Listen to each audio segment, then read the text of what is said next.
Colleagues, allow me to welcome SA Coach VELA. Coach, thanks for blessing us with your presence. Thank you. Thanks, Coach.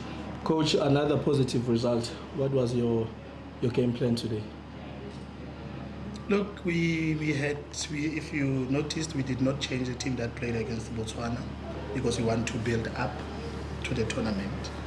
And as predicted, we know we're going to play teams that are going to play low block, reinforced defense, and that has always been how we wanted to unlock in our match preparations. We were saying teams of this nature, they will always go behind and stay behind and hope to get us on transition. So we're then saying, let's be balanced even when we are in attack, but at the same time we get our balance at the back and try to have a lot of movement. However, the weather is too hot. We can have movement in patches, but we then resorted to keep possession as much as possible, which I think that was the plan.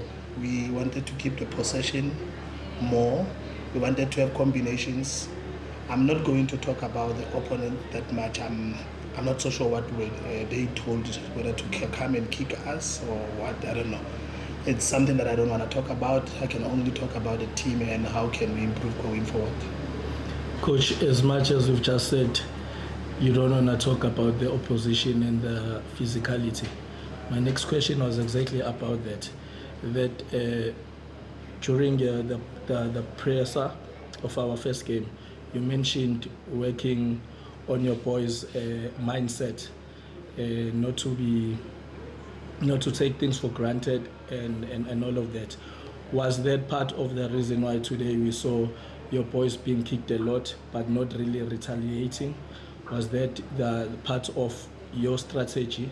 Is it what you told the boys? Were you expecting your opponent to be as physical as they were? Or is it something that you saw during maybe the course of the game? I only noticed that the first 2-3 minutes of the game. However, then immediately I picked it up to say, let's rather move the ball as soon as possible. Let's avoid contact, because one could see that there's no plan here against the opponent. And one wonders if this is how we want to develop our kids at this age already, where you then say, let's get them right. I mean, with the talent we have here, it says to you, the next intake, these boys will go to under 20, these boys will also go to under 23 and so forth, to Bafana. So get the basics right, get the foundation right, which is something that we are trying by all means to do in the South Africans. So when you play against other countries, you then say, what is the plan with them? Are they planning to develop their country, or are they just here to kick our boys? And we nearly lost most of our boys, and there's a plan. It's not, yes, the biggest achievement here is when we win this tournament, or when we see our boys, most of this in the coming years, you see them in under 20, you see them under 23, and Bafana. That is the main thing about us. But you wonder with other countries to say, if they come here and say, we are going to sit at the back there, and then you start kicking your players off the ball, and all of those nasty things. Look, this is not going to help any country, but it's all about kids that are coming here to enjoy football and play football. I think it's important thing is let these kids come here and enjoy football. Whilst they're enjoying, learn out of what the game is teaching them, which is most important. We knew that this country is going to be sitting back, but we wanted to give challenges to say, how do we challenge ourselves? How do we get behind them? How do we allow them to go? At one stage we were saying, let them come to us, just so that they can have those openings, because they are sitting there, and as they are sitting there, we can't really get the combination because they're kicking at us. So we then said, let's allow them to come at us, so that we can quickly have the ball. When we have the ball, we are quickly getting into them with the combinations and all of that. That's our style of play.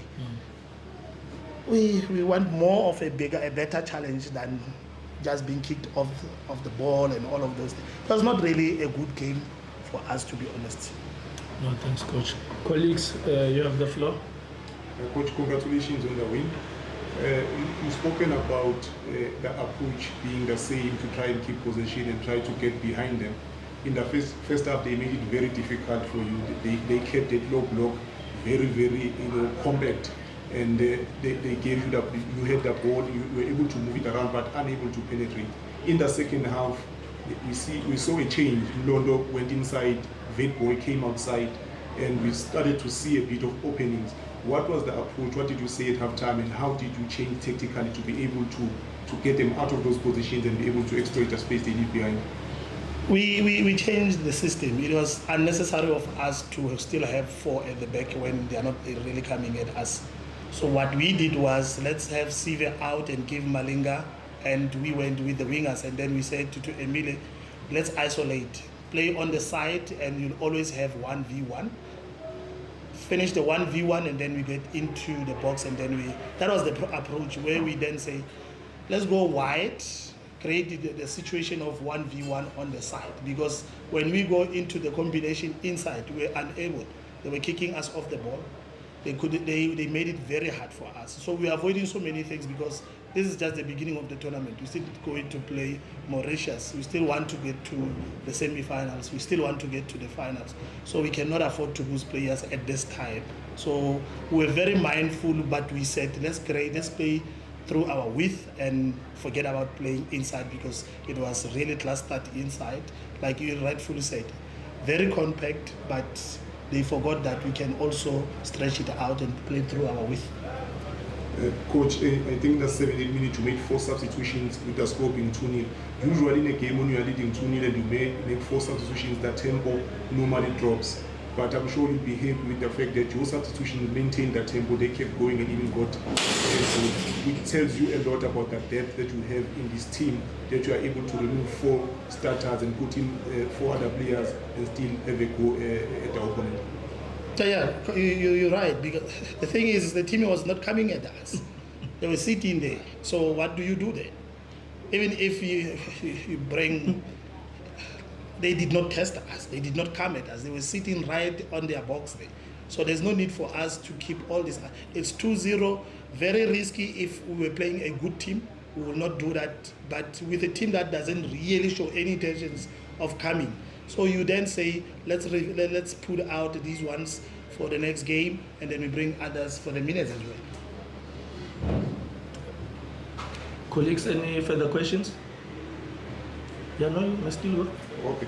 Coach, no one wants to see their players being treated like this. No one wants to see this type of physicality that we saw today. But often when you go to tournaments like AFCON, it happens. As much as you don't want it to, you perhaps think it was, from another perspective, a good test for the boys to see how they react against it and how do they, stand their ground when faced against such physicality, which you can expect when we advance to AFCON. Look, I think this is not football. Referees are there to protect us.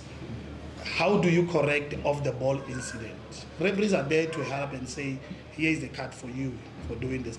But instead, we're getting yellow cards. If you go back and look at that, we're not supposed to be getting yellow cards. Those yellow cards, it was just the giveaway. We're not supposed to get those. Referees are there to help the game. The referees are there to even help these kids to give them the right tools for them to go to the future. But referees, if are not there to protect us, it becomes a problem. And you cannot then say you're going to anticipate this behavior in AFCON or anywhere. That is not football. We need to play football. We are in Africa, in the SADC side. We are in the COSAFA. We need to do it right and have better teams that are going there out there to represent the COSAFA teams. But in this way, this is not how it's supposed to be done. No, Coach, last one from my side. With this result, Coach, you almost have one leg on the knockout stages, because as it stands, you are sitting firmly on top with 6 points. You did mention earlier that today you did not make any changes to your starting team. Are you planning to make any changes in the last game of the group, or are you planning to keep the same players that started the last 2 games? Look, we'll go back again, get the report and the feedback from our doctors, the physios, before we can actually... The plan was to maintain and build up on the team. But at the same time, we need to get the report back from our doctors to say who are the players available, who are the players not available. Then we take it from there. No, Coach, again, thanks for coming through and best of luck with the rest of the tournament. Thank you very much. Thanks, Coach. Thank you.